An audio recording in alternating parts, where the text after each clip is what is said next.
저는 청주시 내숲에서 고구마 농사를 짓고 있는 안성갑입니다. 고구마 농사 경력 10년 됐고요. 지금 경작하고 있는 면적은 7만 평 정도 밭농사 하고 있어요.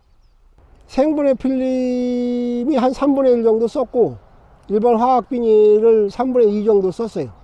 광분해성도 써보고 생분해성도 써봤어요.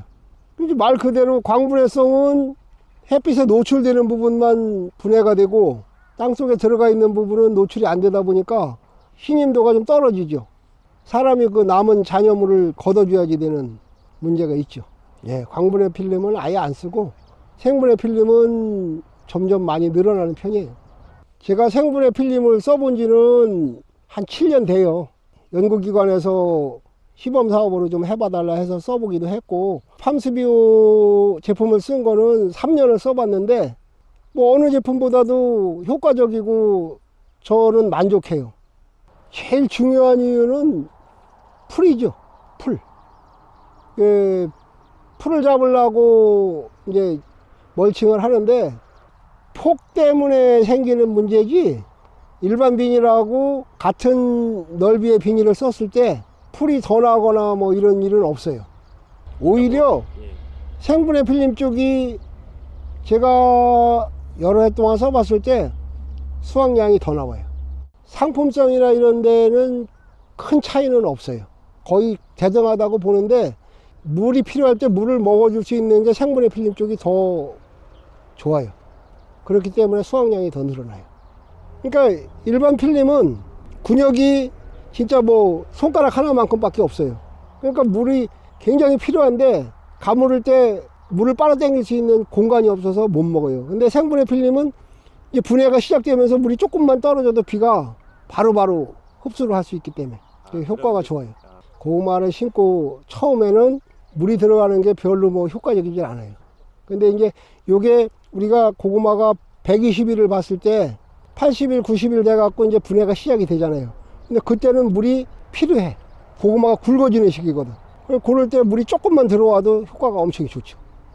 이 일반 비닐은 뭐 필수적으로 어쩔 수 없이 사람을 써서 잔여물을 걷어야 되고, 생분해 필름은 전혀 그럴 일이 없어요. 그걸 해본 사람은 알지. 일반 비닐은 600평에 사람 하나를 쓴다고 보면 기본 인건비가 지금 13만원, 남자가 15만원. 이 고구마밭 비닐은 걷는 게 더 힘들어요. 일반 뭐 고추나 뭐 담배나 이런 거보다. 그러니까는 오히려 플러스지 마이너스는 아닐 거예요, 인건비도.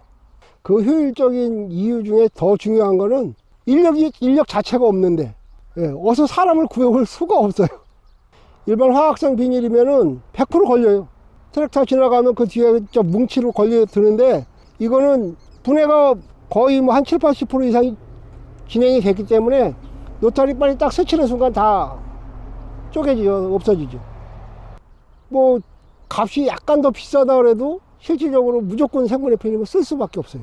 잔여물이 지금 이렇게 봤을 때 밭에 약간 있는 것 같아도 이게 시간 문제지, 다음 일을 시작할 때면 아예 없어요. 땅을 파봐도 없어.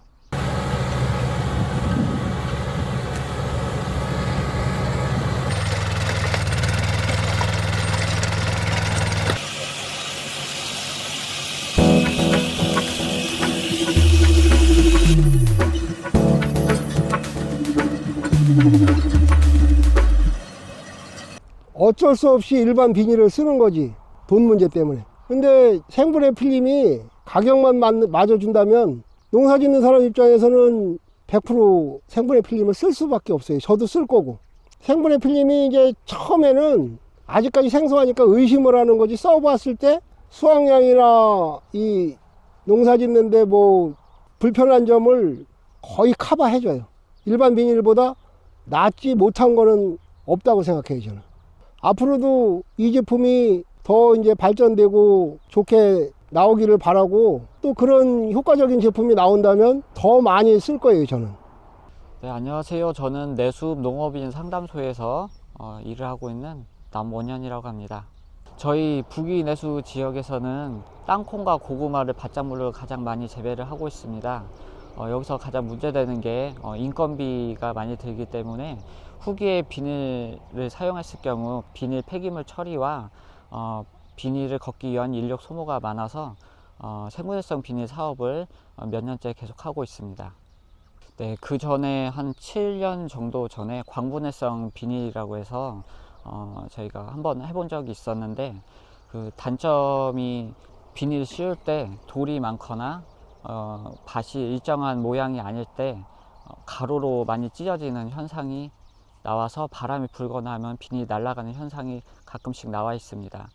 또 이제 광분해성 비닐이다 보니 사용 후기에 노타리를 쳤을 때 땅속으로 들어가게 되면은 분해가 잘 안 된다는 단점이 있어서 많이 사용을 안 하고 있는 추세이기도 합니다. 그래서 농가들이 처음에 이 팜스비오라는 제품을 사용을 조금씩 하셨을 때 바로 분해가 한 90일 정도만 돼도 땅속에서 바로 분해가 된다는 장점이 있다고 해서 많은 사용을 하고 있습니다.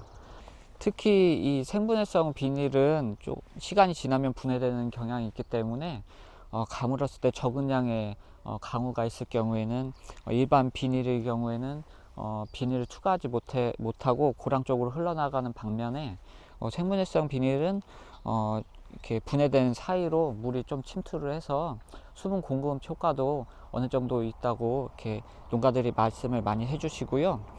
특히 제가 봤을 때는 강우가 많았을 경우에 수분 증발이 그 분해된 사이로 많이 나가기도 하고, 이 비닐 자체가 통기성이 있는 걸로 저는 보입니다. 그래서 습도를 조절하는 경향도 있기 때문에 상품성이나 농작물 생육 관리에 좋다고 보여지고 있습니다.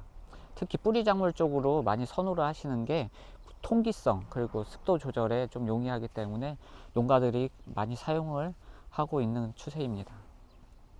양파 같은 경우는 요번에 수확이 많이 돼서 그 필지만 생분해성 비닐 사용한 필지만 유독 농사가 잘 돼서 칭찬을 많이 해서 전화가 왔었습니다. 그리고 고구마 같은 경우는 첫 해는 강우가 너무 심해서 수량성 예측이나 당도 예측은 좀 힘들었지만 그 이후에 한 2, 3년 정도는 모양이 잘 나오고 또 당도도 일반 고구마보다 높다는 평이 많았습니다.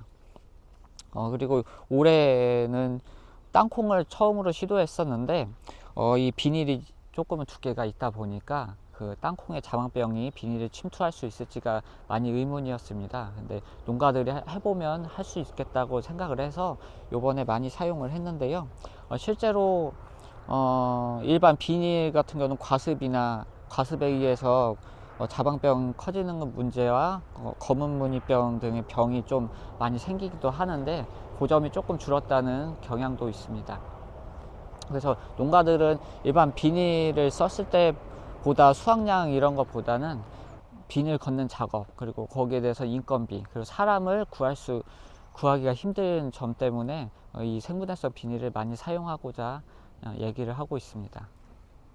저희도 처음에 생분해성 비닐을 사용하시고 수확하실 때 이 비닐이 좀 크게 덩어리져서 남는 것이 있어서 사람들이 걷어내기도 했습니다. 근데 한 2, 3년 정도 사용을 해보니까 이게 덩어리진 것도 땅속에 들어가면은 다 분해가 된다는 것을 알고 계셔서 지금 현재는 뭐 크게 문제 제기를 하시는 분들은 없고요. 이제 안성갑 농가분이 몇 년을 하고 이제 농가들 주변 분들이 많이 보시다 보니까 이게 다 썩어서 내년에 되면 없다, 이게 눈으로 확인이 되다 보니까 이제 이 남는 부분도 그냥 노타리를 바로 쳐서 다 흙으로 빨리 넣는 걸로 이렇게 재배 방식을 기억을 그렇게 하고 있습니다.